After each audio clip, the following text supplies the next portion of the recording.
continental drift theory. Alfred Wegener, he gave this theory.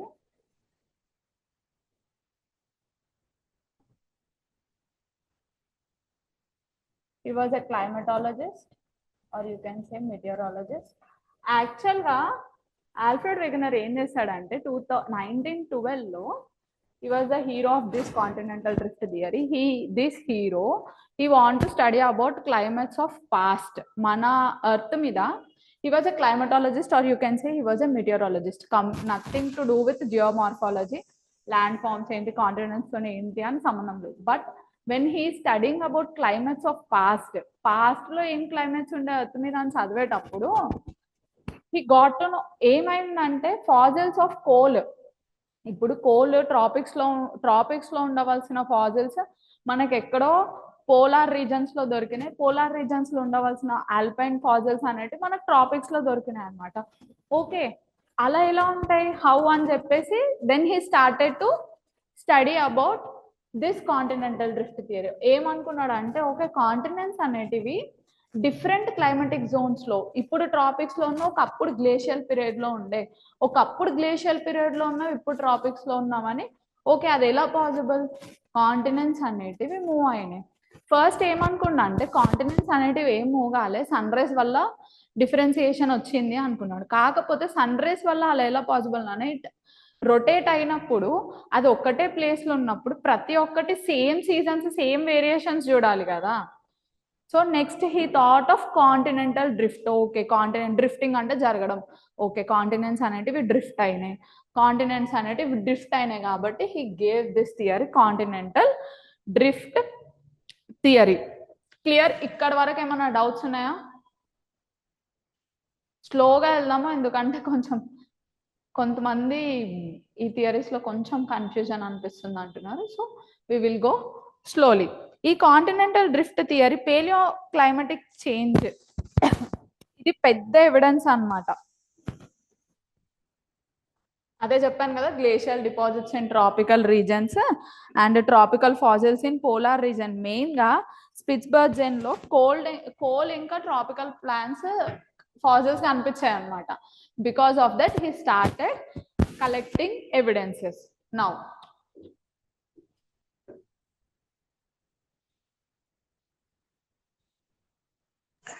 Ma'am, yes నాన్న. Earth drift అయితే ఆ sources means polar region కి climatic condition region కి చాలా distance ఉంటుంది కదా. అదే కదా, ఇప్పుడు ఏమైపోయిందంటే, ఇప్పుడు ఎర్త్ ఉంది, ట్రాపిక్స్ లో ఉండవలసిన, ఇప్పుడు coral reefs polar reasons, coral fossils polar reasons లో కూడా దొరికినాయి. అవి tropical coral reefs fossils polar reasons లో దొరికినాయి అంటే ఆ ఫాజిల్స్ ఒకప్పుడు ఇక్కడ ట్రాపికల్ క్లైమేట్ ఉండే, ఇప్పుడు ఇక్కడ గ్లేషియేషన్ కి సంబంధించిన ఫాజిల్స్ దొరికినాయి అంటే ట్రాపిక్స్ లో సన్ రైజ్ అనేటివి డైరెక్ట్ పడతాయి కదా నాన్న. Yes ma'am. So glacial period ఎలా పాసిబుల్ అంటే, ఒకప్పుడు పోలార్ రీజన్స్ లో ఉన్న కాంటినెంట్స్ ఇక్కడ డ్రిఫ్ట్ అయినా, ఇక్కడ ఉన్నాం అక్కడ డ్రిఫ్ట్ అయినా, అట్లా డ్రిఫ్టింగ్ అయ్యింది అని చెప్పేసి అలా ఎవిడెన్సెస్ కలెక్ట్ చేయడం స్టార్ట్ చేసినాయి. కాకపోతే ఈ డ్రిఫ్టింగ్ థియరీలో ఈవెన్ ఎఫ్బి టైలర్ వాళ్ళు ఏమనుకున్నారంటే, అర్త్ పైన అర్త్ కంప్లీట్ గా వాటర్ తో ఉంది. ఓకే, ఈ వాటర్ పైన ఈ కాంటినెంట్స్ అనేటివి ఫ్లోట్ అవుతున్నాయి అని అనుకున్నారు. ఓకే, ఈ కాంటినెంట్స్ అనేటివి మూవ్ అవుతున్నాయి, అర్త్ మీద ఫ్లోట్ అవుతున్నాయి అని అనుకున్నారు. So they don't know about plate tectonics. ఇక్కడ నుండి మన ప్లేట్ టెక్టానిక్స్ వరకు ఎట్లా వచ్చినాం, ఏంది రీజన్స్? కాంటినెంట్స్ అనేటివి డ్రిఫ్ట్ అవుతున్నాయి, కాకపోతే వాళ్ళ way of thinking, way of forces ఏవైతే రెస్పాన్సిబుల్ అవి చెప్పడం తప్పు చెప్పినారు. ఓకేనా? ఎవిడెన్సెస్ అనేటివి కరెక్టే, వాళ్ళు ఇచ్చిన ఎవిడెన్సెస్, కాకపోతే force behind that continental drift అవి వాటర్ మీద ఫ్లోట్ అవ్వట్లేదు అని చెప్పేసి మెల్లిమెల్లిగా ఒక్కొక్క థియరీ వచ్చింది అనమాట మనకి. ఓకేనా? Clear? Yes ma'am, clear. Next అయితే ఈ ఆల్ఫ్రెడ్ వెగనర్ ఏం చెప్పాడంటే, ఈ కంప్లీట్ సూపర్, ఈ హ్యూజ్ వాటర్ అనేటిదేమో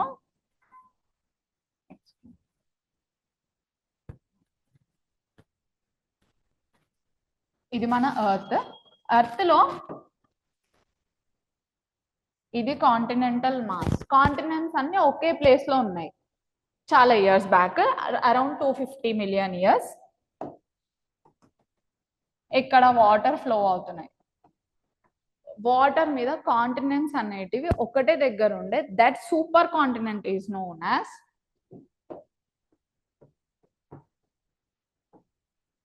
Pangaea. ఈ water complete super ocean is known as Panthalassa. Okay,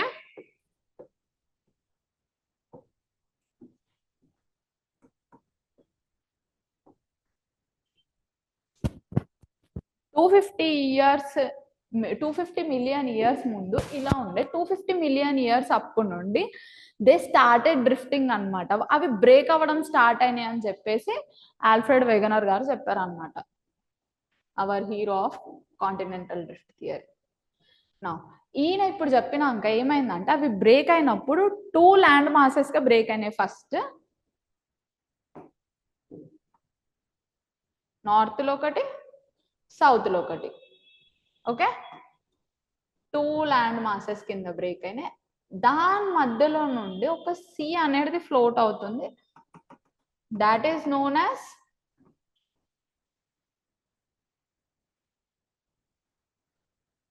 తేతిస్ sea. ఈ సీని గుర్తుపెట్టుకోవాలి, బికాస్ ఇది మన ఇండియన్ ప్లేట్ మూవ్మెంట్ లో ఇంపార్టెంట్ సీ అన్నమాట. ఓకే, ఈ నార్త్ ఉన్నదేమో లారేషియా, సౌత్ లో ఉన్నదేమో గోండ్వానా.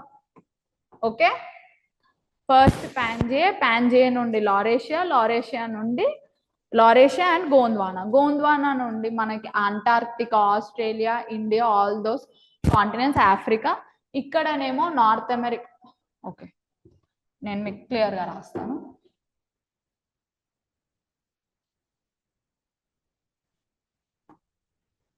ఇదేమో నార్త్ అమెరికా ఇంకా ఏషియన్ పార్ట్స్ అన్నమాట, ఎక్సెప్ట్ అవర్ ఇండియా. గోండ్వానానేమో South America, India, Antarctica, I'm writing short cuts. Okay, Australia, Madagascar. Clear?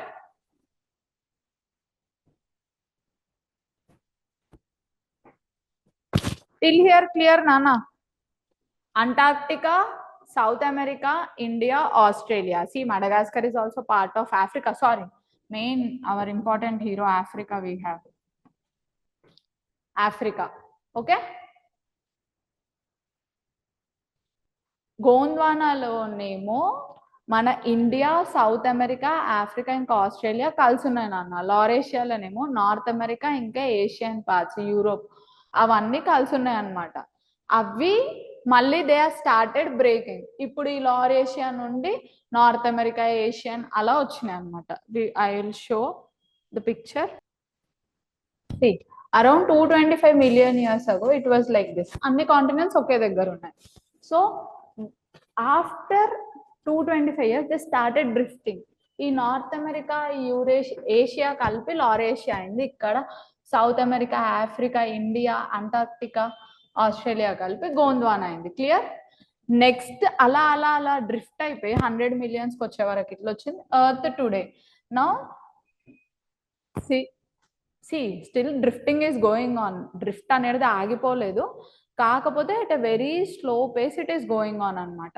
ఎందుకంటే ఇంకా టెక్టానిక్స్ మూవ్ అవుతూనే ఉన్నాయి. మన ఎర్త్ ఇంటీరియర్ అనేది ఇట్స్ నాట్ స్టాటిక్, డైనమిక్. లోపల చేంజెస్ అవుతుంటే దాని పైన కూడా చేంజెస్ అవుతుంటాయి.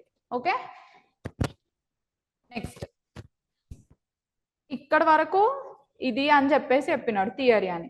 దానికి ఎవిడెన్సెస్ కావాలి కదా మనకి. వాట్ ఆర్ ద ఎవిడెన్సెస్ అని? Evidences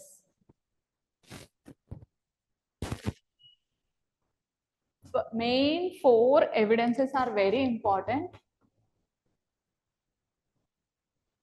Jigsaw fit, one by one we will discuss. See, matching of continents.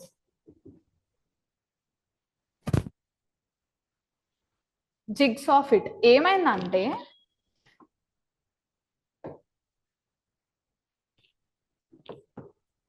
Nineteen 1964లో బులాడ్ అనే వ్యక్తి ఒక కంప్యూటర్ ప్రోగ్రామ్ ద్వారా he started matching the continents అన్నమాట.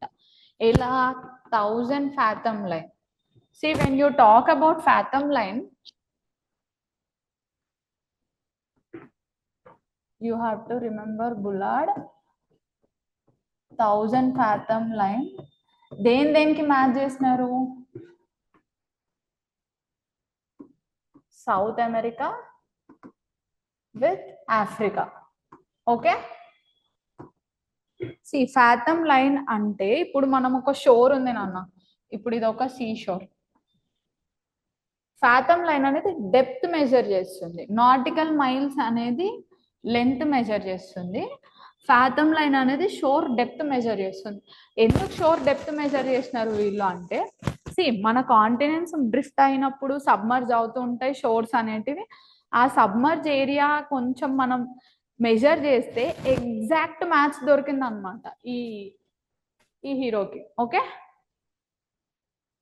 1000 fathom లైన్ అంత డెప్త్ వెళ్తే South America and Africa they are matching perfect గా match అయిపోతున్నాయి. నాటికల్ మైల్ అంటే ఇప్పుడు ఈ షోర్ నుండి ఈ షోర్కి ఎంత డిస్టెన్స్ అనేది చెప్పేది నాటికల్ మైల్. ఓకే, కానీ ఫాథమ్ అంటే ఇప్పుడు ఈ షోర్ నుండి ఇప్పుడు ఓషన్ లోపలికి డెప్త్ చెప్పేది ఫాథమ్ లైన్ అనమాట. 1000 fathom లైన్ అంత మెజర్ చేసినప్పుడు ఇగో ఇలా వచ్చింది. ఓకే, సబ్మర్జ్ అయిన షోర్ లైన్ అది ఎగ్జాక్ట్ పర్ఫెక్ట్ మ్యాచ్ అవుతుంది అనమాట సౌత్ అమెరికాకి ఆఫ్రికాకి. Clear? First evidence.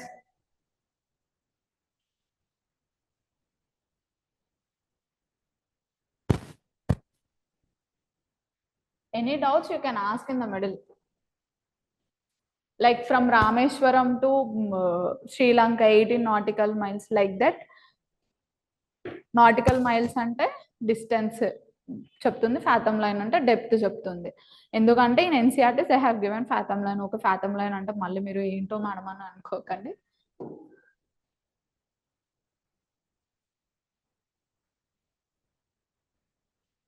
Next second, rocks of same age.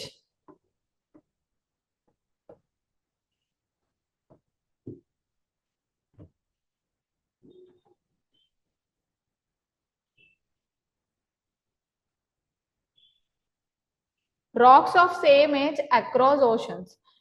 Rocks ni తీసుకొని oceans, across oceans, when they started examining, same age rocks దొరికినాయి అనమాట. సేమ్ ఏజ్ రాక్స్ మనం అవి దగ్గర ఉన్నప్పుడు అన్నీ ఉంటాయి, సంథింగ్ ఒకటే. ఇప్పుడు హిమాలయాస్ లో సేమ్ ఏజ్, హిమాలయాస్ పక్కకు కూడా సేమ్ ఏజ్ రాక్స్ అంటే ఒక దగ్గర ఉన్నాయి కాబట్టి they will get same age rocks కదా నాన్న. సేమ్ ఏజ్ రాక్స్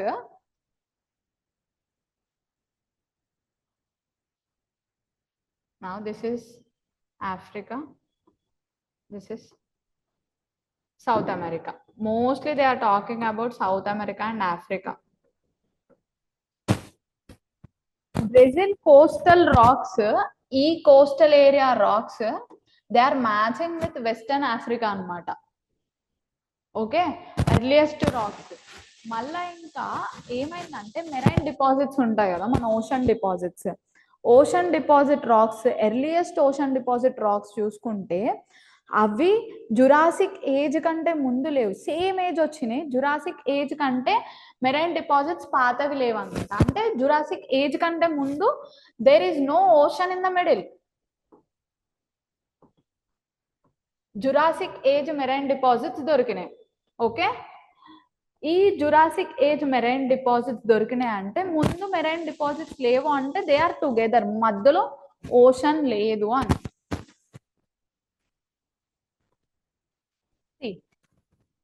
ఇలా కలిసి ఉన్నాయి marine deposits after Jurassic age నుండి మెల్లగా డ్రిఫ్ట్ అవ్వడం స్టార్ట్ అయినాయి. జురాసిక్ ఏజ్ నుండే వాటర్ అనేది మధ్యలో ఓషన్ అనేది స్టార్ట్ అయింది. దానికంటే ముందు దే ఆర్ టుగెదర్. అంతకంటే ముందు కూడా they did not get any marine deposits. Africa ఇంకా South America earliest marine deposits Jurassic age dating వచ్చింది అనమాట. ఆ జురాసిక్ ఏజ్ అంటే ముందు ఏం ఓషన్ లేదు అని అర్థం. That is a perfect evidence. Yes or no? అర్థమైందా second evidence?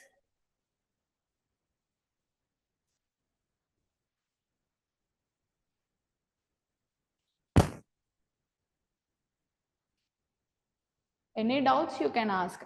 And one more thing, ఇక్కడ నార్త్ అమెరికా అప్పలాచియన్ మౌంటైన్స్ ఇంకా Caledonian mountains in Europe and Greenland లో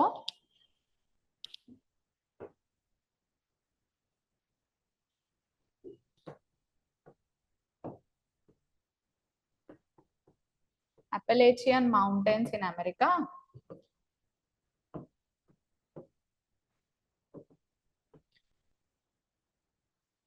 and the Caledonian Mountains of Europe and Greenland. ఈ 2 mountains చూసుకుంటే they are having same rock age, same structure, same material, everything same. అంటే అవి ఒకప్పుడు కలిసి ఉంటున్నాయి కదా నాన్న, దే విల్ గెట్ సేమ్. ఇవి మళ్ళీ approximately 450 to 300 million years ago form అయిన mountains.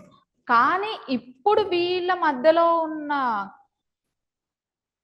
When you take this Atlantic ocean, అది young ocean. It is formed around 150 million years ago form అయింది. అంటే అంతకంటే ముందు దే ఆర్ టుగెదర్. అంతకంటే ముందు ఓషన్ చెప్పుకోవడానికి ఇవి 2 రాక్స్ సేమ్ ఏజ్ ఉన్నాయి, ఇదేమో అర్లీ యంగ్ ఏజ్. అంటే కాంటినెంట్స్ డ్రిఫ్ట్ అయినాయి అని this is also one of the example. Clear?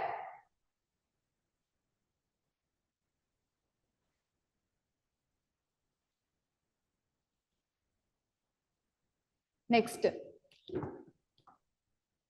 Third evidence.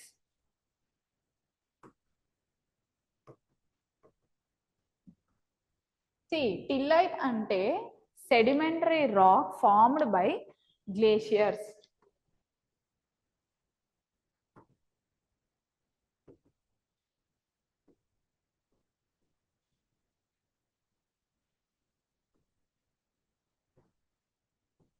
ఈ గ్లేషియేషన్ పీరియడ్ అయినప్పుడు అంటే కంప్లీట్ ఐసేజ్ లాగా ఉన్నప్పుడు సెడిమెంటరీ రాక్ ఫామ్ అయిన దాన్ని, గ్లేషియర్స్ నుండి ఫామ్ అయిన దాన్ని we will call it as టిల్లైట్.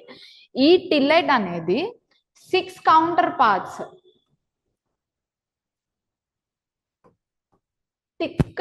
Thick sheet of tillite మనకి దొరికిందనమాట. ఎక్కడెక్కడ? When you see here, South America, Africa, India, Antarctica and Australia, even in Madagascar. ఈ థిక్ టిల్లైట్ డిపాజిట్స్ దొరికినాయి అంటే అవి ఒకప్పుడు అన్ని ఒకే దగ్గర ఉన్నప్పుడు గ్లేషియల్ పీరియడ్ ఉండే వాళ్ళన్నిటికీ. Now they are in the tropics, some are in sub tropics. అంటే మూవ్ అయినాయి కాబట్టే కదా నాన్న. ఒకప్పుడు గ్లేషియేషన్ పీరియడ్ లో ఇవన్నీ సేమ్ క్లైమాటిక్ జోన్ లో ఉండే. ఇప్పుడు నౌ దే హ్యావ్ మూవ్డ్, ఇప్పుడు ట్రాపిక్స్ లోకి వచ్చినాయి. That is the evidence. Next placer deposits. Placer deposits అంటే ఇప్పుడు మనం మినరల్స్ ఎక్కడైనా డిపాజిట్ ఉన్నప్పుడు, సపోజ్ ఇప్పుడు ఒక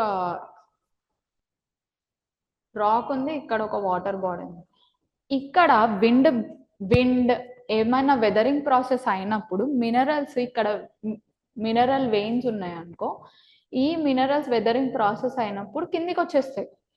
ఆ వెదరింగ్ అనేది క్యారీ చేసి ఒక దగ్గర మళ్ళా విండ్ అనేది స్లో అయినాక ఇక్కడ వేరే ప్లేస్ లో డిపాజిట్ చేస్తాయి. వెయిన్స్ నుండే డిపాజిట్ చేస్తాయి కదా నాన్న, వెయిన్స్ లేకపోతే సోర్స్ రాక్ నుండే అవి వెదరింగ్ అయ్యి ఆర్ ఎరోజన్ అయ్యి మనకి ఒక దగ్గర వచ్చి డిపాజిట్ అవుతాయి అనమాట. వీటిని మనం ప్లేసార్ డిపాజిట్స్ అంటాం.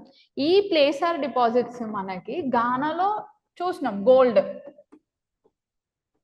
కానీ ఆ ప్లేసార్ డిపాజిట్స్ రావడానికి ఒక సోర్స్ రాక్ అయితే కావాలి కదా. ప్లేసార్ డిపాజిట్స్ అనేటివి మనకు వెదరింగ్ అయ్యి ఎరోజనల్ ప్రాసెస్, వెదరింగ్ ప్రాసెస్ వల్ల ఒక దగ్గర నుండి వచ్చినాయి. ఆ ఒక దగ్గర నుండి వచ్చిన మన సోర్స్ మనకిడ లేదు, ఇక్కడ లేదు. It is present in Brazil. Brazil ప్లాట్యూలో we got source, veins of gold అక్కడ దొరికినాయి అనమాట మనకి. ఓకే, సపోజ్ ఇప్పుడు హిమాలయాస్ నుండి వర్షం పడ్డప్పుడు మనకు అల్యూవియల్ ప్లేన్స్ ఫామ్ అయినాయి. Same like that in minerals, ఏదైనా ఒక డిపాజిట్ వెదరింగ్ నుండి కిందికి వచ్చినప్పుడు ఇక్కడ డిపాజిట్ అయిన దాన్ని మనం ప్లేసర్ డిపాజిట్స్ అంటాం, అక్కడ వచ్చి ప్లేస్ చేసింది కాబట్టి. కానీ ఇక్కడ సోర్స్ అనేది దగ్గర నుండే రావాలి కదా. ఇప్పుడు అంత మధ్యలో ఓషన్ నుండి అట్లా ఎట్లా సోర్స్ అనేది రావడం కష్టం. ఒకప్పుడు ఒక దగ్గర కలిసి ఉన్నాయి కాబట్టే నౌ మనం ఇక్కడ ప్లేసర్ డిపాజిట్ చూస్తున్నాం. కాకపోతే సోర్స్ అనేది మాత్రం still it is in Brazil. అంటే కాంటినెంట్స్ డ్రిఫ్ట్ అయినాయి కాబట్టే this is the one of the evidence. Continents drift కాకపోతే ఒక దగ్గరనే ఉంటుండే, సోర్స్ ఇంకా ప్లేసర్ డిపాజిట్స్ ఒకే దగ్గర ఉంటుండే. క్లియర్?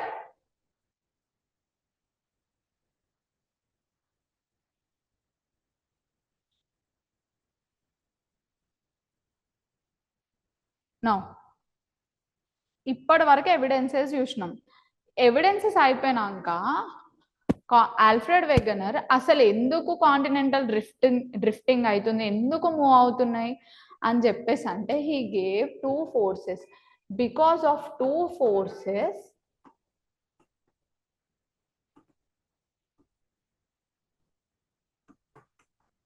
కాంటినెంటల్ డ్రిఫ్టింగ్ అవుతుందని చెప్పారు.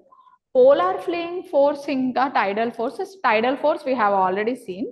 పోలార్ ఫ్లీయింగ్ ఫోర్స్ అంటే when earth is rotating, earth rotate అయ్యేటప్పుడు మనకు ఒక టైప్ ఆఫ్ అవుట్వర్డ్ పుష్ అనే ఫోర్స్ ఒకటి, ఎట్లా అంటే like centrifugal force, type of centrifugal force మనకు వస్తుంది అని మనం ఒకటి ఉంటాం. సెంట్రిపిటల్ అంటే inward, centrifugal force apparent force, it is not fictitious force అనమాట, not real force.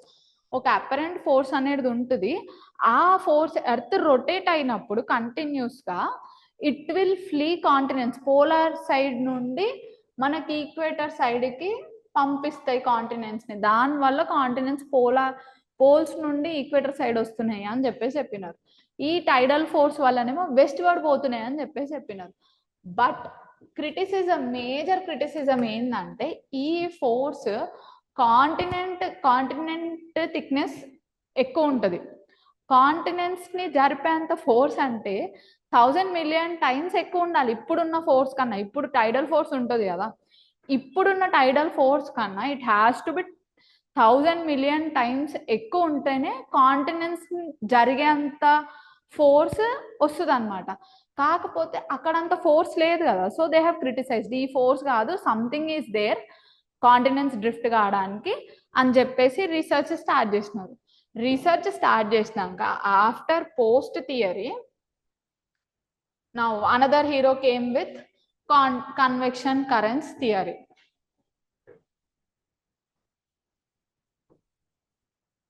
Arthur Holmes, he gave homes to convection currents. ఏమన్నా డౌట్స్ ఉన్నాయి ఇప్పటి వరకు అయితే continental drift theory?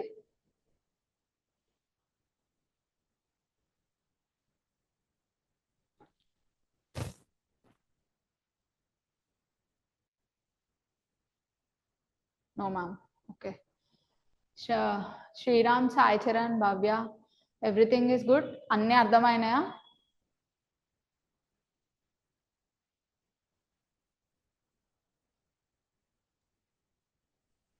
Madam evidences లో 5th పాయింట్ ఇంకోటి చెప్పారు ఇంతకు ముందు. దేని గురించి నాన్న? Glossopteris fossil distance. అదే సేమ్ ఇది. అయ్యో sorry, correct Sriram, thank you గుర్తు చేసినందుకు. వన్ మోర్ 5 నేను మర్చిపోయినా, distribution of fossils. See fossils distribute అయినాయి. ఇప్పుడు ఇక్కడ సేమ్ ఫాజిల్, అక్కడ సేమ్ ఫాజిల్ కనిపించినాయి. వాళ్ళకి బొటానికల్ ఫాజిల్ దొరికింది, ఈవెన్ ఇంకా రెప్టైల్స్ చాలా ఫాజిల్స్ దొరికినాయి. But in NCERT they have given about Mesosaurus and కొన్ని బుక్స్ లో గ్లోసాప్టోరిస్. ఇది గోండ్వానాలో డిఫరెంట్ పార్ట్స్ లో సేమ్ ఫాజిల్ దొరికింది అనమాట. It is a plant. ఈ మీజోసారస్ అనేది important. In NCERT they have given about this reptile. ఈ రెప్టైల్ బ్రాకిష్ వాటర్, అంటే ఎక్కడైతే షాలో బ్రాకిష్ వాటర్, రివర్ ఇంకా ఓషన్ కలిసే చోటు దగ్గర ఇది ఉంటుంది అనమాట. Most of the time in water, కొంచెం కొంచెం సేపు ల్యాండ్ మీద ఉంటుంది. ఇప్పుడు ఈ రెప్టైల్ అనేది మనకు ఓన్లీ 2 places లో దొరికింది. ఓన్లీ 2 places లో, south cape province of Africa, south Africa, ఇంకా ఈరావర్ formation of Brazil. I'll show you on the map. ఈ ఫాజిల్స్ అనేటివి బ్రాకిష్ వాటర్ లో ఉన్న ఫాజిల్స్ ఇక్కడ ఈరావర్ formations, it's a type of geological feature. అన్ని కలిపి ఈరావర్ ఫార్మేషన్స్ అంటుండే. అప్పుడు ఆ ఫార్మేషన్స్ దగ్గర బ్రెజిల్లో దొరికింది, ఇంకా సౌత్ కేప్ ప్రావిన్స్ ఆఫ్ ఆఫ్రికాలో. ఈ 2 places లో మాత్రమే దే హ్యావ్ సీన్ మీజోసారస్ అన్నమాట. ఆ మీజోసారస్ అనే రెప్టైల్ ని ఆ 2 places లోనే చూసినారు. నౌ ఇవి అప్రాక్సిమేట్లీ 4800 kilometers అపార్ట్ ఉన్నాయి. ఇప్పుడు 4800 kilometers బ్రాకిష్ వాటర్ లో, షాలో బ్రాకిష్ వాటర్ లో ఉండే రెప్టైల్ ఇట్ కాంట్ స్విమ్ కదా. ఇక్కడ నుండి అంత దూరం పోయి స్విమ్ చేయలేదు కదా. అంటే ఒకప్పుడు కాంటినెంట్స్ అనేవి ఒక దగ్గర ఉన్నాయి కాబట్టి అవి అలా ఉన్నాయి. ఆ రెప్టైల్ అనేది అక్కడ ఉండే. ఓకే, అవి కాంటినెంటల్ డ్రిఫ్ట్ అయినందుకు ఇట్ బికేమ్ ఎక్స్టింక్ట్ అని చెప్పేసి రీసెర్చర్స్ చెప్పినారు. One more fossil, lemurs. మనము లేమూర్స్ స్టడీ చేసినప్పుడు ఇండియా, మడగాస్కర్ ఇంకా Africa they are having lemurs అన్నమాట. లేమూర్స్ ఈ మూడిట్లోనే ఉండే. ఈ 3 కలిపి లేమూరియా అని కూడా ఇచ్చినారు కొంతమంది సైంటిస్టులు, ఈ 3 areas కలిపి. Okay, now distribution of fossils clear. Thank you Sriram. Main point మర్చిపోయినాను నేను. Next, convection currents. నౌ ఈ ఆర్థర్ హోమ్ ఏం చేసిండంటే, లేదు టైడల్ ఫోర్స్ కాదు, పోలార్ ఫ్లేయింగ్ ఫోర్స్ కాదు, సంథింగ్ ఈస్ డిఫరెంట్, సంథింగ్ ఏదో ఉంది కాంటినెంటల్ డ్రిఫ్ట్ కావడానికి. ఏమైంది, ఫస్ట్ ఏం చెప్పిండు అంటే కన్వెక్షన్ కరెంట్స్ ఉంటాయి లోపల అని చెప్పిండు. కన్వెక్షన్ కరెంట్స్ ఏంటి అంటే, సి ఇది మనకి outer core, normal outer core or normal core అనేది చాలా హీట్ గా ఉంటది కదా. ఈ హీట్ ఇక్కడ మనకు మ్యాంటిల్లో మ్యాగ్మా ఉంటది.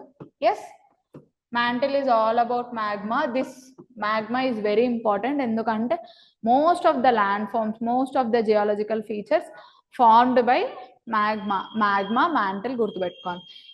ఈ హీట్ అనేది కంటిన్యూస్ గా ఏదో ఒక పని చేస్తూనే ఉంటది. హీట్ అనేది జనరేట్ అవుతూనే ఉంటది.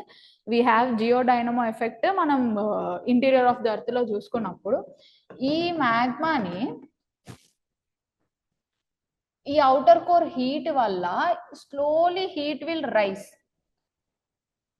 హీట్ ఎక్కువైనప్పుడు కరెంట్ ఫామ్, ఒక కన్వెక్షనల్ కరెంట్ టైప్ లో మనకి ఇది మ్యాగ్మా అనేది తిరుగుతుంది. అప్పుడు ఈ మ్యాగ్మా అనేది రేజ్ అవుతుంది because of the heat generation. ఈ మ్యాగ్మా రేజ్ అయినప్పుడు కొన్నిటి దగ్గర it will come out as volcanic eruption. మళ్ళా తర్వాత సర్ఫేస్ పోయినాక హీట్ అనేది మెల్లిగా స్లో అయిపోయి మళ్ళా కిందికి ఇట్లా కన్వెక్షన్ కరెంట్స్ అయినప్పుడు ఇక్కడ సబ్డక్షన్ అయ్యింది అని చెప్తుండు. ఫస్ట్ హీట్ తోని ఇట్లా పైకి మ్యాగ్మా వెళ్ళినప్పుడు వాల్కనిక్ ఎరప్షన్ అయింది. అక్కడ వాల్కనిక్ ఎరప్షన్ వల్ల కొంచెం క్రస్ట్ అనేది జరిగింది, అక్కడ డైవర్జెంట్ అయ్యింది. మళ్ళా పైకి వెళ్ళినాక చల్లగైన ఎనర్జీ వేవ్స్ అని కిందకి వచ్చేటప్పుడు అక్కడ కన్వర్జెంట్ అవుతుంది అని చెప్పినారు. ఇక్కడ heat because of the core, next చల్లగైపోయి కిందకి వస్తున్నాయి. ఏస్టినోస్ఫియర్లు ఇవన్నీ అవుతుంది అనమాట మ్యాంటిల్లో. ఇక్కడ సబ్డక్షన్ అవుతుంది, అక్కడ డైవర్జెంట్ అవుతుంది. సబ్డక్షన్ డైవర్జెంట్, హీట్ పైకి రేజ్ అయినప్పుడు డైవర్జెంట్ అవుతుంది, వాల్కనిక్ ఎరప్షన్స్ అవుతున్నాయి. కన్వర్జెంట్, హీట్ చల్లగైపోయి కిందకి వస్తున్నప్పుడు మ్యాగ్మా అక్కడ సబ్డక్షన్ అవుతుంది మనకి, అక్కడ క్రస్ట్ అనేది లోపలికి పోతుంది. Because of this convection currents అనేటివి కంటిన్యూస్ గా మ్యాంటిల్లో ఉంటాయి అని చెప్పేసి ఆర్థర్ హోమ్స్ ఇచ్చినాడు. ఈ కరెంట్ క్లియర్, ఇప్పుడు క్లియర్గా ఉందా? ఈ కరెంట్స్ ఏమన్నా డౌట్ ఉందా? ఎందుకంటే because of this convection currents మనకి తర్వాత మనం ప్లేట్ టెక్టానిక్స్ లో ఈవెన్ సీ ఫ్లోర్ స్ప్రెడ్డింగ్ లో ఇట్స్ వెరీ ఇంపార్టెంట్ అన్నమాట. ఏమన్నా doubts?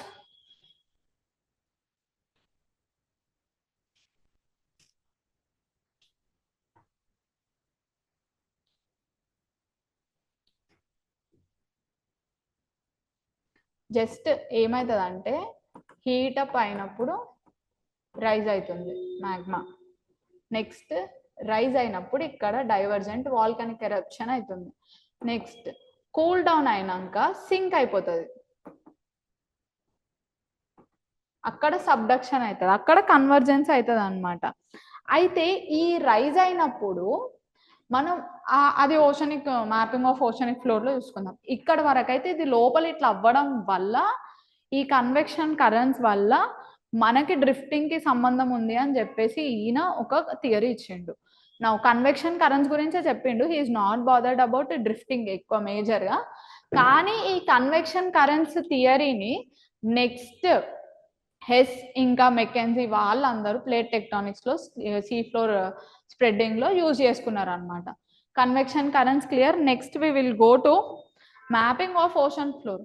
Mapping of ocean floor మనం ఫస్ట్ ఎందుకు చూడాలంటే before going to sea floor spreading excuse me, world war 2 అప్పుడు ఏమైందంటే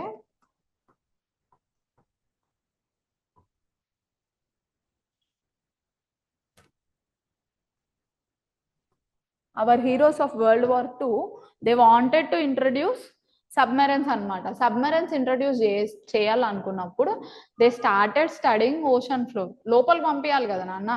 ఓషన్ ఫ్లోర్ స్టడీ చేసేటప్పుడు వాళ్ళే ఇప్పటి వరకు ఓషన్ ఫ్లోర్ అనేది ఒక ప్లెయిన్ ఉంటుంది, మన క్రస్ట్ మన నార్మల్ కాంటినెంట్స్ లాగా ఏమి ఉండదు, ఇలా ప్లెయిన్ ఉంటుంది, దాని మీద అన్ని కాంటినెంట్స్ ఇట్లా ఫ్లోట్ అవుతున్నాయి హాయిగా అని చెప్పేసి అనుకున్నాం. But when they started doing research under ocean వాళ్ళే షాక్ అయిపోయారు. ఎక్కువ ల్యాండ్ ఫామ్స్ క్రస్ట్ మీద కంటే different types of land forms మనం ఓషన్ లోనే ఎక్కువ చూస్తున్నాం అని చెప్పి పోస్ట్ వరల్డ్ వార్ తర్వాత స్టార్టెడ్ డూయింగ్ రీసెర్చ్ ఒక మ్యాప్ అనేది ఇచ్చారు అనమాట. ఓషన్ ఫ్లోర్ ఇలా ఉంటుంది, okay shelf, slope, rise, plains, mid oceanic ridges ఉంటాయి అని చెప్పేసి చెప్పినారు. First mid oceanic ridges they have seen. ఈ మిడ్ ఓషనిక్ రిడ్జెస్ ఏంటివంటే కంటిన్యూస్ ఇంటర్ కనెక్టెడ్ మౌంటైన్స్ అన్నమాట. లోపల ఓషన్ లోపల ఇంటర్ కనెక్టెడ్ మౌంటైన్స్. ఈ ఇంటర్ కనెక్టెడ్ మౌంటైన్స్ ఎందుకు ఫామ్ అయినా అంటే because of the volcanic eruptions. Continuous volcanic eruptions వల్ల సేమ్ ఓషన్ ఫ్లోర్ నుండి ఇలా వస్తున్నాయి.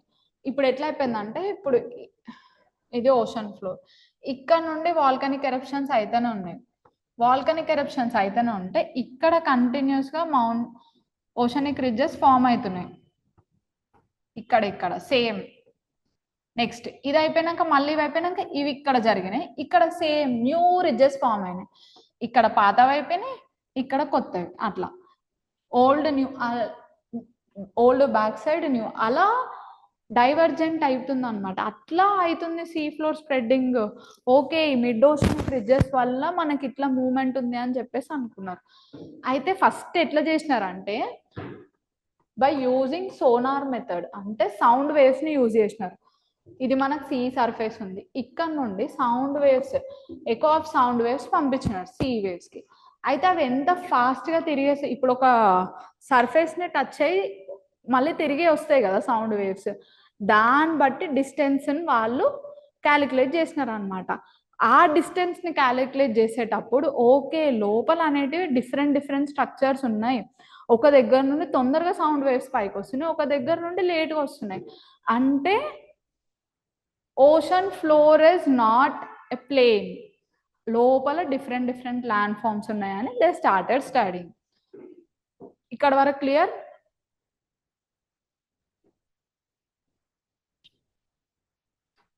ఈ ఎక్కువ పైకి వచ్చే వరకు వచ్చిన టైం టేకెన్ బట్టి డెప్త్ క్యాలిక్యులేట్ చేసిర్రు అనమాట వాళ్ళు.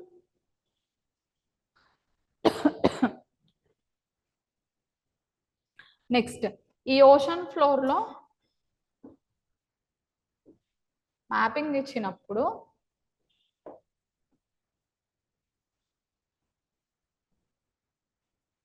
see it is a continental crust. ఇప్పుడు ఇది ఓషన్, ఇక్కడ నుండి మనకి ఇక్కడ వాటర్ స్టార్ట్ అయితే ఇక్కడ shelf, slope, rise, plain, ridges, ఇంకా trench. This sequence you have to remember, ఎందుకంటే కొన్నిసార్లు ప్రిలిమ్స్ క్వశ్చన్ లో కూడా అడిగినారు. ఫస్ట్ మనకి continental shelf upper, first main పైన ఉండేదాన్ని మనం, అంటే వాళ్ళు స్టడీ చేయడానికి అన్నిటికీ ఒక నేమ్ ఇచ్చినారు. నెక్స్ట్ ఈ స్లోప్, నెక్స్ట్ కాంటినెంటల్ షెల్ఫ్ నుండి కొంచెం డీప్ గా ఉండేదాన్ని కాంటినెంటల్ స్లోప్. ఈ కాంటినెంటల్ స్లోప్ తర్వాత కొంచెం అన్ఈవెన్ సర్ఫేస్ తోని ఒక రైజ్ లాగా కనిపించింది. They have given continental rise. దాని తర్వాత they have found plains, abyssal planes.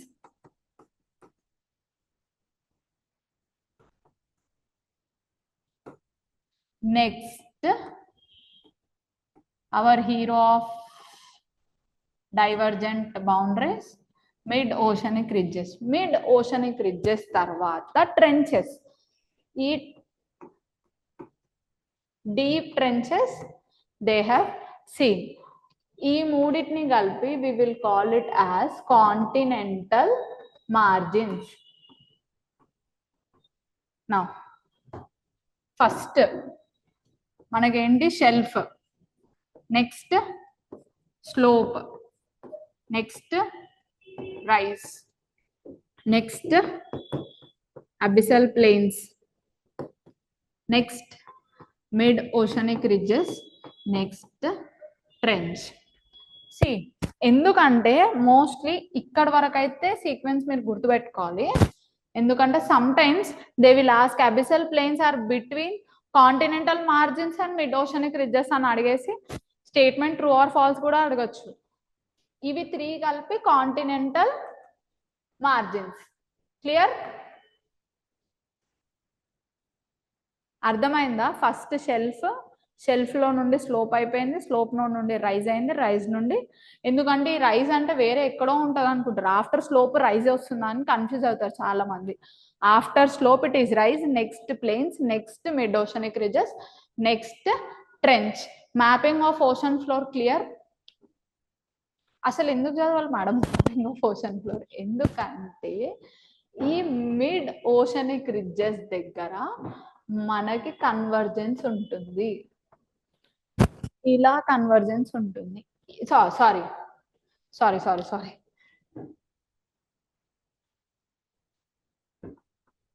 Divergence ఉంటుంది. ట్రెంచెస్ దగ్గర ట్రెంచెస్ అనేది డీప్ ఉంటుంది కదా, అక్కడ కన్వర్జెన్స్ ఉంటుంది అన్నమాట. ఈ డైవర్జెంట్ ఇంకా కన్వర్జెంట్ అసలు ఎందుకు కాంటినెంట్స్ డ్రిఫ్ట్ అవుతున్నాయి అని చెప్పేసి క్లియర్ పిక్చర్ ఇస్తుంది. మిడ్ ఓషనిక్ దగ్గర డైవర్జెన్స్, ట్రెంచెస్ దగ్గర కన్వర్జెన్స్ గుర్తుపెట్టుకోండి. Clear? Mapping of ocean floor.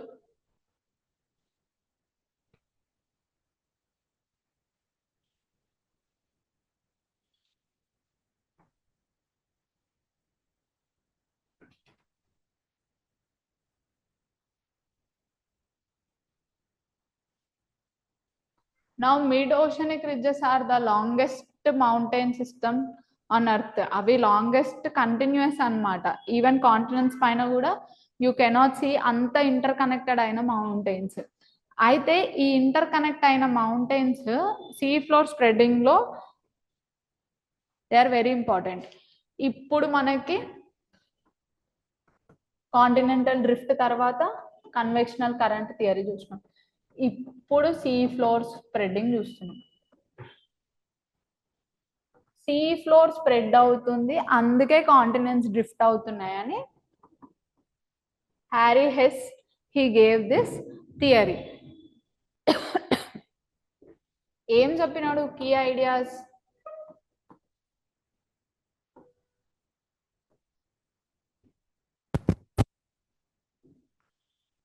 See, MOR means mid-oceanic ridges. I'm writing shortcut. Create new crust. Next, ocean floor is not static, means it is changing.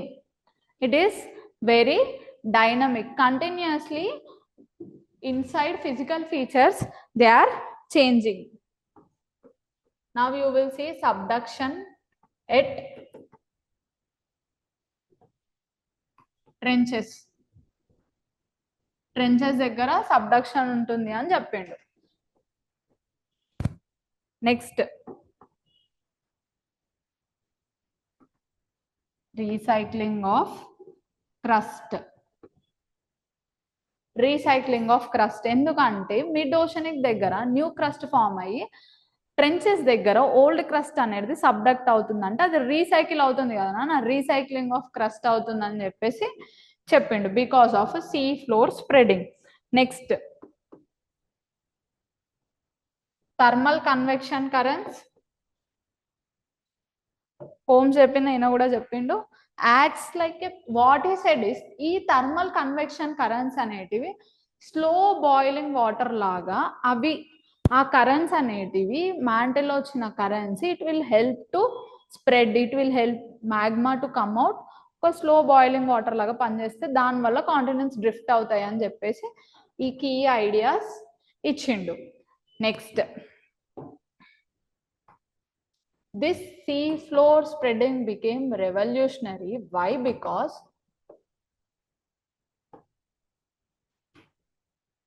ఈ sea floor spreading convection theory correct గా almost he explained. అంటే సీ మీద float అవ్వలే, changes in the crust వల్ల. మనకు ocean crust continent crust ఒకటే, మనం సీ మీద ఓషన్ మీద మనం కాంటినెంట్స్ ఏం ఫ్లోర్ అవ్వట్లే అని he gave a good explanation about continental drift theory. Next he linked all volcanoes ఇంకా earthquakes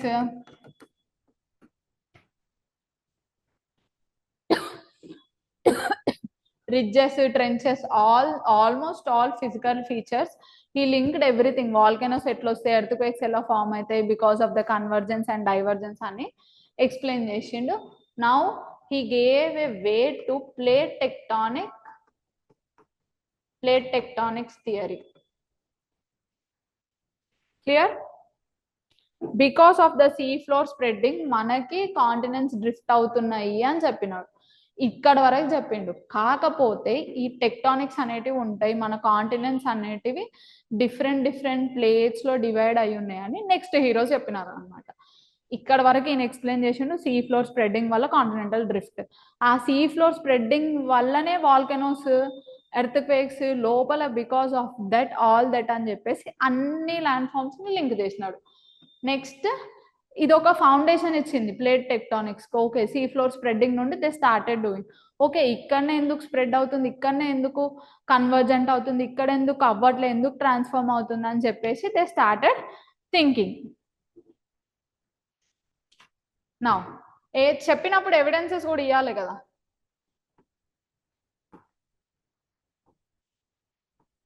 He gave evidences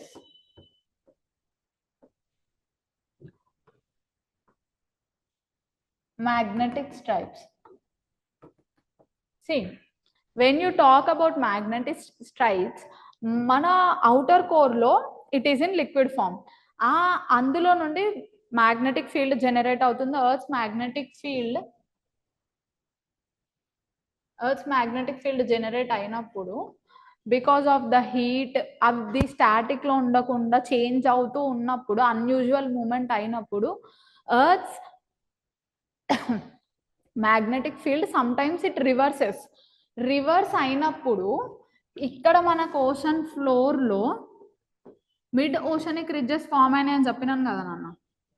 ఈ మిడ్ ఓషనిక్ రిడ్జెస్ ఫామ్ అయినప్పుడు ఇక్కడ రివర్స్ అయినప్పుడు ఉన్న మ్యాగ్నెటిక్ ఫీల్డ్ ఇది రికార్డ్ చేసుకుంది.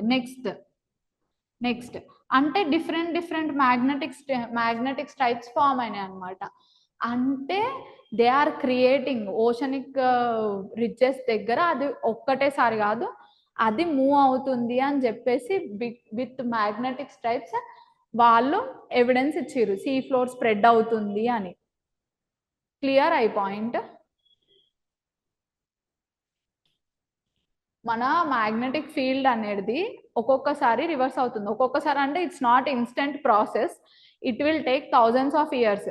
ఆ థౌజండ్స్ ఆఫ్ ఇయర్స్ రివర్స్ అయినప్పుడు ఈ మిడ్ ఓషనిక్ రిడ్జెస్ దగ్గర when they have calculated magnetic stripes ఏంటంటే ఒక్కోసారి రివర్సల్ ఉంది, ఒకసారి నార్మల్ ఉంది. అంటే అవి డిఫరెంట్ టైమ్స్ లో ఫామ్ అయినాయి, అంటే స్ప్రెడ్ అవుతున్నాయి అని, అన్న ఒకటేసారి ఫామ్ అయినాయి అని కాదు. ఈ మ్యాగ్నెటిక్ స్ట్రైప్స్ వల్లనే ఎంతగానం స్ప్రెడ్ అవుతుంది, ఏ రేట్ నుండి కూడా మెజర్ చేస్తారనమాట. రేట్ ఆఫ్ మూమెంట్, ఆ రేట్ ఆఫ్ మూమెంట్ కూడా next we are going to talk. Clear? Magnetic stripes, age of ocean floor. Age of ocean floor ఇక్కడ మిడ్ ఓషనిక్ రిడ్జెస్ దగ్గర they are very young. మనం trenches దగ్గర చూసుకుంటే age of trenches very old. అంటే old already ఇక్కడ కొత్త crust create అవుతుంది కాబట్టి ఇట్ విల్ బి న్యూ, అంటే స్ప్రెడ్ అవుతుంది కదా. కొత్త క్రస్ట్ క్రియేట్ అవుతున్నాయి కదా నాన్న, it is related to spreading.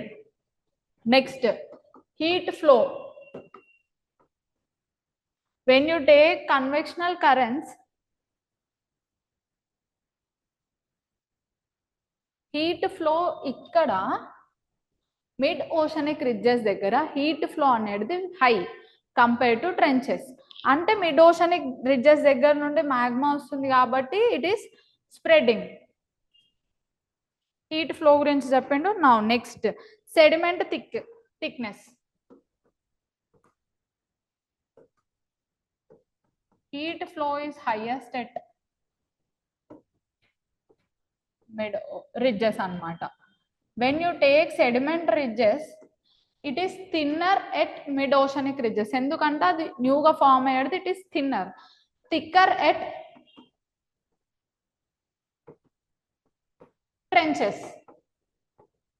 trenches దగ్గరనేమో థిక్ గా ఉంది, ఆల్రెడీ అది ఫామ్ అయిపోయింది. థిన్నర్ ఏమో మిడ్ ఓషనిక్ రిడ్జెస్ దగ్గర, అది న్యూ క్రస్ట్ ఫామ్ అవ్వడం వల్ల ద సెడిమెంట్ థిక్నెస్ అనేది థిన్నర్ ఉందన్నమాట. ఇక్కడ ఫామ్ అయిన దానివల్ల అంటే సీ ఫ్లోర్ స్ప్రెడ్డింగ్ అవుతుందని ఈ evidences, all these evidences he gave. First మనం బేసిక్ మ్యాప్స్ నుండి we will start. Next we will move on to current affairs related places in news daily I am going to discuss. First tropic of cancer A countries నుండి pass అవుతుందో చూసుకుందాం. First we have seen equator. ఇది basic maps చూసుకుంటే last time 2025 they have asked about lakes and everything. ఆ lake అనేది ఏ కంట్రీలో ఉందని మీకు ఒక ఐడియా ఉన్నా, ఓకే ఈ కంట్రీ నుండి tropic of cancer does not pass, అలా కూడా you can solve a question. Clear? Like that you can solve a question. So tropic of cancer passes through countries మనం చూసుకుంటే 17 countries, water bodies 6 water bodies: Indian Ocean, Atlantic Ocean, Pacific Ocean, Taiwan Strait, Red Sea, Gulf of Mexico. Red Sea, Taiwan Strait, Indian Ocean, Pacific Ocean, 6 water bodies, clear? It passes through 3 continents, North America, Africa, and Asia. When you take North America, it is passing through Mexico, Bahamas. First two, clear? Now 1, 2, 3, 4, 5, 6, 7, 8. 8 from Africa. 1, 2, 3, 4, 5. 5 from Asia. Western Sahara, Mauritania, Mali, Algeria, Niger, Libya, Egypt, Saudi Arabia. Sorry, not 8. 1, 2, 3, 4, 5, 6, 7. 7. And when you take this Arabian area, UAE and Saudi Arabia, Oman, 3.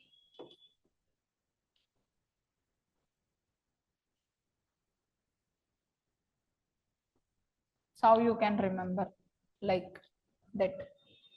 India, Bangladesh, Myanmar, next China, Taiwan. Madam Sorry, Indian ocean నుంచి ఎక్కడ pass అవుతుంది madam? Indian Ocean. Indian ocean నుంచి trophic of cancer ఎక్కడ pass అవుతుంది? ఇక్కడ side అంతా Indian ocean కదా నాన్న. ఓకే, అది అరేబియన్ సీ కదా అది. ఇక్కడ సైడ్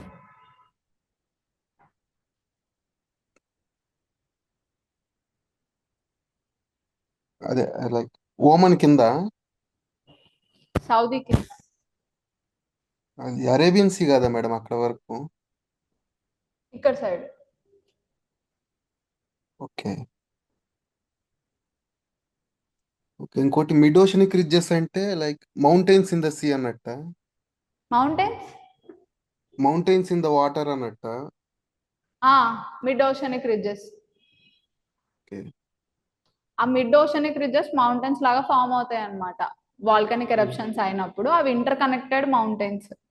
వాటికి same age, same rock structure ఉంటుంది. Okay okay ma'am. Okay. Any doubts you can ask? PYQs. Shall I discuss PYQs? Some PYQs. Tomorrow, continental drift. Actually, Sriram and Lalita, they have discussed the belt of ancient rocks from Brazil coast matches with those from Western Africa. The gold deposits of Ghana are derived from Brazil plateau when 2 continents lay side by side. The Gondwana system of sediments from India is known to have its counterparts in 6 different landmass of southern hemisphere. Answer. ఇప్పుడే మనం చదివినాం కదా continental drift.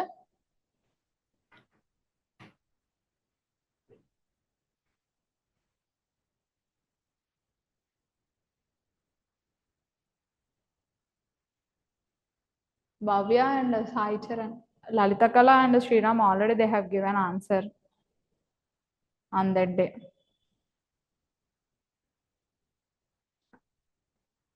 Lalita Kala. The ఎందుకు నాన్న first one ఏమైంది?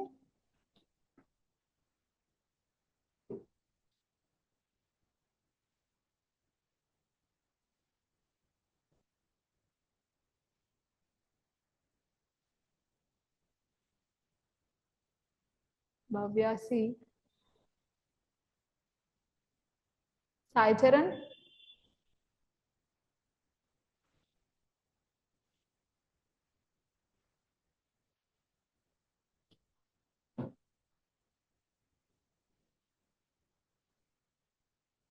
See, good. See, all 3 are correct.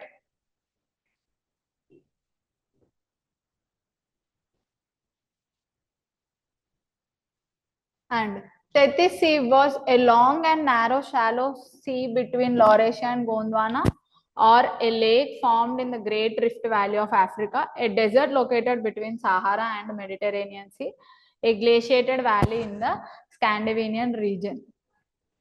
Sriram, మనం main point miss అయిపోయినాం. Even Arabian sea and bay of Bengal is a part of Indian ocean కదా. Part separate కదా madam? మూడు. Indian, no, it is a part of Indian ocean only. Okay. Indian ocean map మొత్తం నేను మీకు clear గా చూపిస్తాను. అదే మీరు చెప్పినప్పుడు ఎగ్జాక్ట్ బౌండరీ తెలియదు అరేబియన్ సీకి ఇండియన్ ఓషన్ కి. అవుతుంది but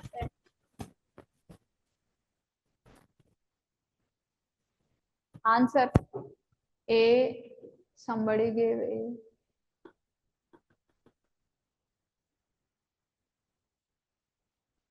Sriram A. Lalita, Bhavya, you have given answer. Have you given?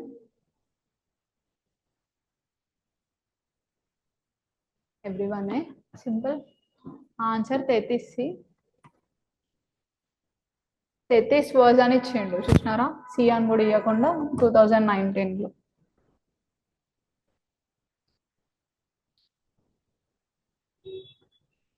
Long, narrow, shallow sea between Laurasia and Gondwana. Next, movement of Indian plate. అది మనం ఇంకా డిస్కస్ చేయాలి. Tomorrow we will discuss ఇది కూడా formation. Next, sea floor spreading evidence. Magnetic anomalies, age of ocean floor, distribution of fossils. Answer.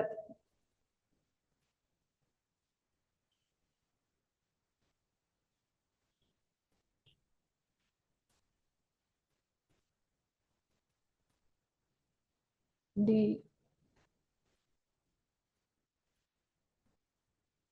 D.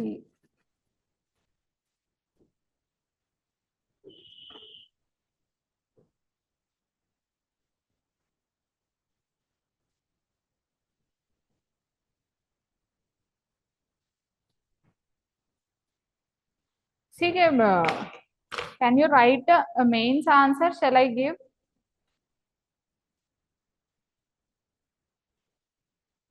This we will discuss. ఒక mains answer ఇస్తే రాస్తారా? Based on this topic only, previous year question. Yes, ma'am. You can send it in the WhatsApp. Answer నాకు WhatsApp చేస్తే నేను మీకు correction చేసి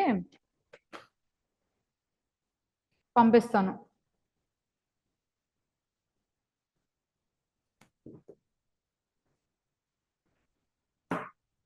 okay, మంచి ఆలోచించి ఒక్కసారి మళ్ళీ ఆన్సర్ పెట్టండి. ఎందుకు ఆలోచించమంటున్నానో ఒక్కసారి.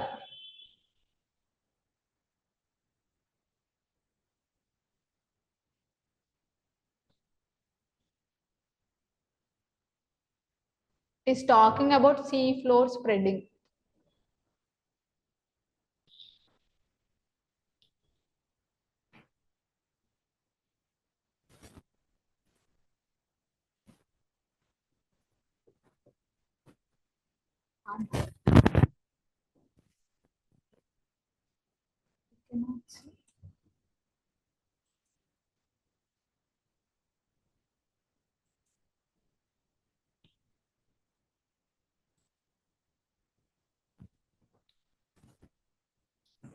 D or A? It is answer A. They are asking about evidence of sea floor spreading.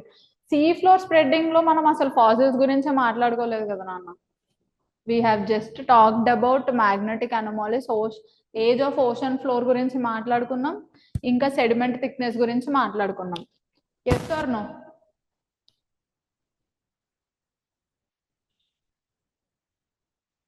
So read the question properly. మనము జస్ట్ డిస్ట్రిబ్యూషన్ ఆఫ్ కాంటినెంట్స్ ఇంకా ఓషన్స్ అనుకుంటే just we think about distribution of fossils. Distribution of fossils ఎక్కడ చూసినాం మనము? Continental drift theory. Yes or no?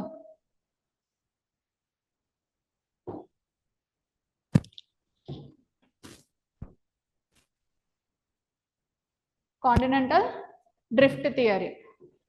So answer is 1 and 2. Distribution of fossils is not related to, means he did not provide any evidence about continental distribution of fossils. Fossils గురించి ఏం చెప్పాలి. See floor spreading ఎట్లా అవుతుందో చెప్పిండు, దానికి evidences ఇవి ఇచ్చిండు అనమాట. క్లియర్? ఇక్కడ చిన్న చిన్న కన్ఫ్యూజన్స్ వల్లనే మనం ఒక్కొక్కసారి ఈజీ ఉన్న క్వశ్చన్స్ని కూడా మిస్ అయిపోతున్నాం. So read the question properly. PYQ analysis ఎందుకంటే ఓకే ఇలా అడుగుతున్నారు, ఇలా ట్రిక్కీగా అడుగుతున్నారు అని మనం అనలైజ్ చేయడానికి previous year questions are very very important. Now ఇది 25. Discuss how the changes in shape and sizes of continents and ocean basins of the planet take place due to it is about tectonic movements. ఇది రేపు రాయండి మీరు plate tectonics గురించి చెప్పినాక. This question ఇది రేపు attempt చేయండి. Again we will continue this class tomorrow. Shall I end or shall I discuss any doubts? ఏమైనా డౌట్స్ ఉంటే అడగండి. మేడం మీరు ఇప్పుడు చెప్పినవన్నీ ఏ క్లాస్ ఎన్సీఆర్టీలో నుంచి చెప్పారు? 11th NCERT. 11th. Okay. Yes. First మీరు జాగ్రఫీ ఇప్పుడే ప్రిపరేషన్ స్టార్ట్ చేస్తే you start with NCERTs. NCERTs classes విన్నాక ఒక్కసారి మీరు ఎన్సీఆర్టీస్ చూసుకుంటే మీకు అంత రివిజన్ అయిపోతుంది. Next attempt practice. మెయిన్స్ కైనా ప్రిలిమ్స్ కైనా practice is more important. Comfort జోన్లో నుంచి బయటకు వచ్చి మనం ఎన్నిసార్లు ఎన్ని పీవైక్యూస్ ఎన్ని ఎంసీక్యూస్ ప్రాక్టీస్ చేస్తే రీకాల్ మన చదువుకున్నది వి విల్ రీకాల్ అనమాట. Practising is a reverse engineering method. మనం ఎంత చదివినా if revision is not there చదివినంత వేస్ట్ అసలు చెప్పాలంటే. ఇట్స్ వేస్ట్ ఆఫ్ టైం కదా. Revision is the key. Revision practice is very very important. ఎందుకంటే వాస్ట్ సిలబస్ సైంటిఫిక్ సిలబస్ కాదు, కాకపోతే if you read if you repeat ఒకటే దాన్ని మనం రిపీట్ చేస్తూ చదవాలి, రివైజ్ చేసుకోవాలి, ఇంటర్లింకింగ్ చేసుకోవాలి. ఇవన్నీ అనాలిసిస్ ఎప్పుడు అవుతుంది, మీరు ఎప్పుడు ఇంటర్లింకింగ్ చేసుకోగలుగుతారంటే కంటిన్యూస్ రివిజన్స్ వల్ల, కంటిన్యూస్ ప్రాక్టీస్ తర్వాత you can easily interlink geography with environment with science and tech with even other chapters also, international relations, everything. Okay, ee place nundi ikkada raavochu, ikkada nundi akkadiki, ala you can interlink everything. That interlinking comes from revision. Meer daily classes attend ayi revise cheskoni next you practice MCQs. Even టెలిగ్రామ్లో కూడా daily topic wise ఒక 5 MCQs post చేస్తాను కంటిన్యూస్గా. If you are preparing only for prelims అయితే ఇప్పుడు మీరు మొత్తం మీ ఫోకస్ అంతా ప్రిలిమ్స్ పైన ఫోకస్ చేస్తే MCQs ఇచ్చేసి పీవైక్యూ అనాలిసిస్. ఎవరైతే మెయిన్స్ ఇంకా ప్రిలిమ్స్ కూడా చదువుతున్నారో please attempt the question also. ఎందుకంటే పీవైక్యూస్ వల్ల కూడా మీకు మెయిన్స్ ఆన్సర్ రైటింగ్ ఈజీ అవుతుంది. It will help. ప్రాక్టీస్ చేయండి. ఓకేనా?